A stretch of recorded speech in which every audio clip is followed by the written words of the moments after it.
సొంత స్థలం కలిగి ఉండి లేదా ప్రభుత్వం నుంచి పొందిన పట్ట స్థలంలో ఇల్లు నిర్మించుకోవాలని భావిస్తున్న ఆంధ్రప్రదేశ్ రాష్ట్ర ప్రజలకు శుభవార్త.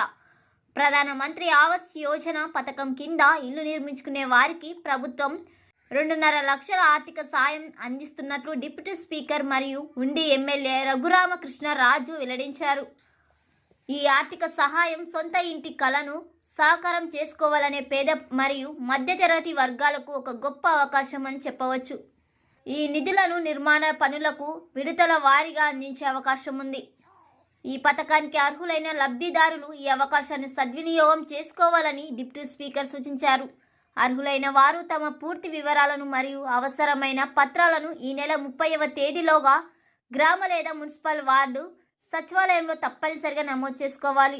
గడువులోగా దరఖాస్తు చేసుకుని పక్షంలో ఈ పథకం కింద ఆర్థిక సాయం పొందే అవకాశం కోల్పోవచ్చు.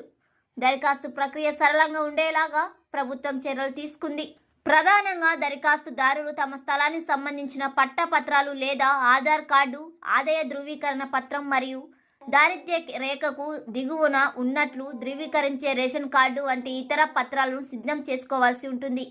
ఈ పథకం ద్వారా ప్రభుత్వ గ్రామీణ మరియు పట్టణ ప్రాంతాల్లో నివసించే పేద ప్రజలకు గృహ నిర్మాణంలో భరోసా కల్పించాలని లక్ష్యంగా పెట్టుకుంది.